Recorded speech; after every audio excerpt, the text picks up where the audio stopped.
In this video, we are going to be answering these questions. What are hanging pieces in chess?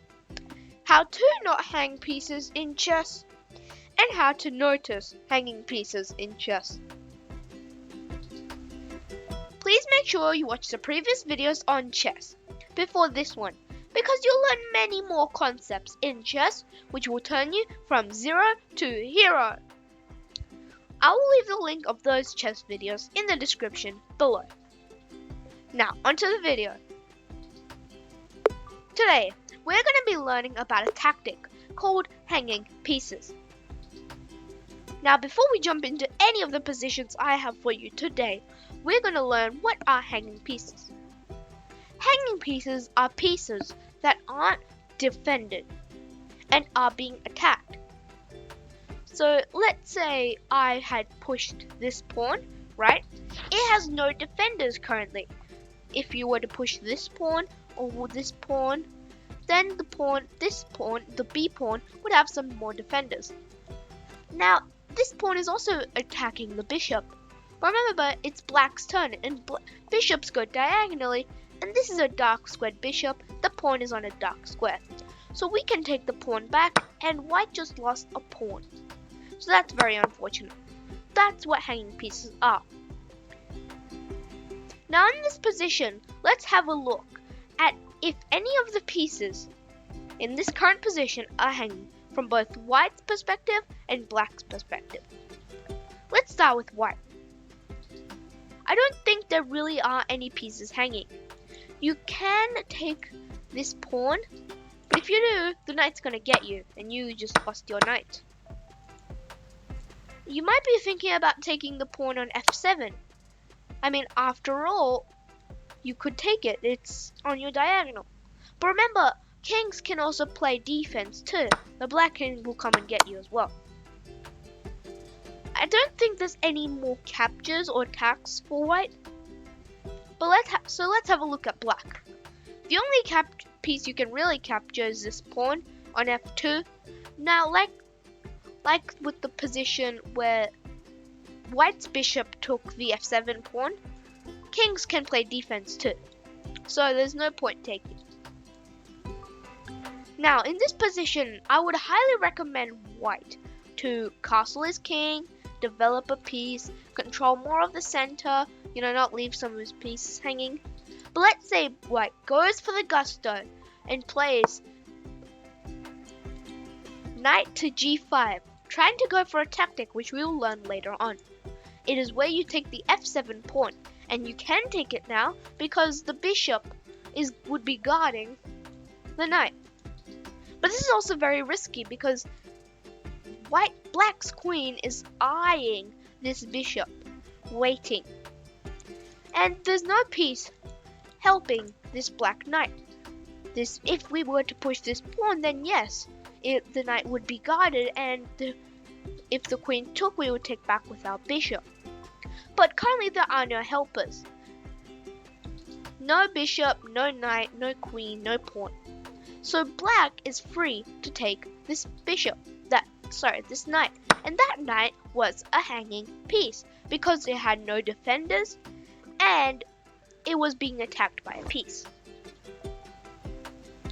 Now let's say white gets greedy and pushes the d4 pawn, because you're attacking this bishop and you're also attacking the pawn on e5.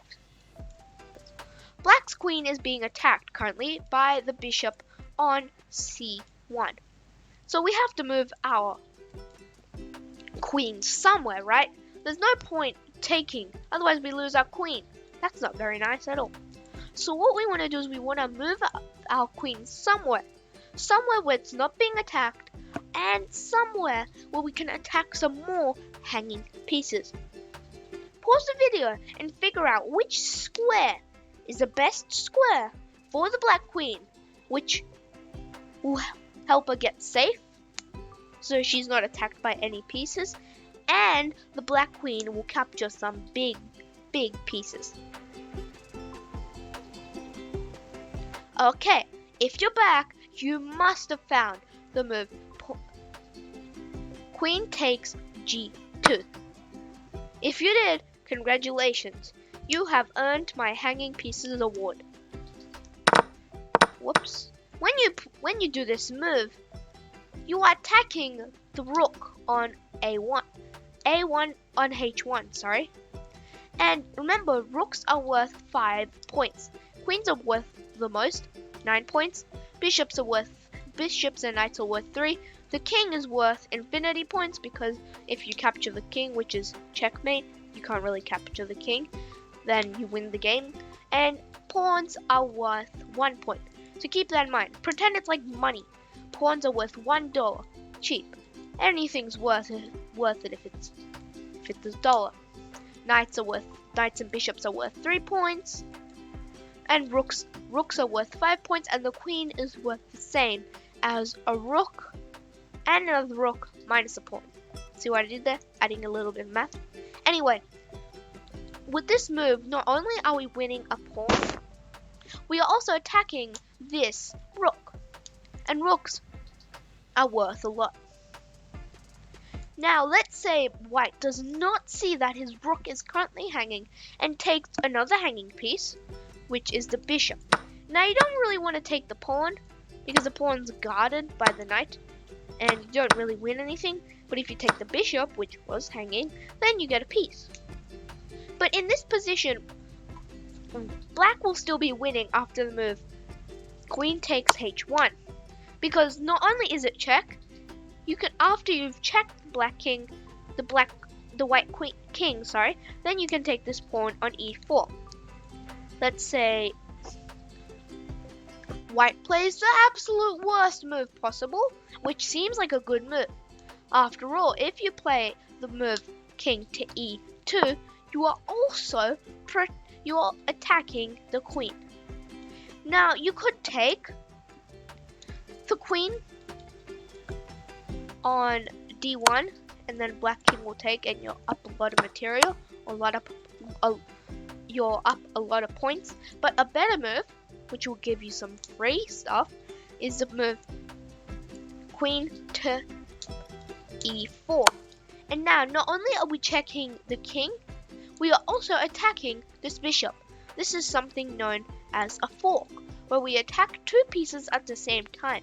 And if it's check, we win the other piece. That is not the king. So wherever the king moves, if the king moves to F1, then we just take this bishop and it's magically check again. I didn't do anything. I didn't rig the position, I swear. Let's move on to the second position. Now in this position, there is a buttload of hanging pieces. And what I want you to do is I want you to spot every single one of them right now. So pause your videos and figure out how many pieces are hanging. You might want to stop the cartoon you're watching, pause that SpongeBob episode, and focus on this position, because this will help you on your road to Grandmaster.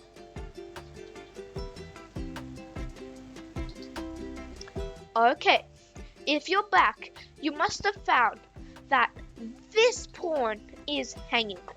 How? Because this white bishop, white's dark squared bishop is attacking this pawn on a dark square, the B pawn. And if you take, there's nothing there to attack you, so that pawn was hanging. Now, coincidentally, the piece that is protecting the white bishop along with the rook is also hanging. This knight on C2 is also hanging. Well, I can't take it right now because it's white move, but imagine it's black's turn. Black can come down and take this knight. So that's 2 pieces that are hanging. Now, this bishop isn't really hanging because if you try to take, this rook will come and get you, so that's not fun. But another piece that's also hanging, other than these 2, is this pawn on F4, because this dark squared bishop isn't protecting it, and the knight is aiming at it. And no other piece is protecting, not even another pawn, or not even the king, or the rook. So this pawn is also hanging. So unless I miscounted, there should be 3 hanging pieces. I'm quite certain of it. So if you got 3 as your answer, give yourself a pat on the back. Moving on to the 3rd position. There are also lots of hanging pieces in this position, but this time I'm going to walk through with you. Let's start with the biggest one, this queen. This queen is hanging because this rook is attacking the queen. Now if it was black's turn, black could come and take this queen, because there's nothing guarding it. Rooks are worth $5, queens are worth 9. You would almost always trade $5 for $9, who wouldn't? And queens are worth the most points in the game. They're worth the most amount other than the king, which is worth the amount of points in the war.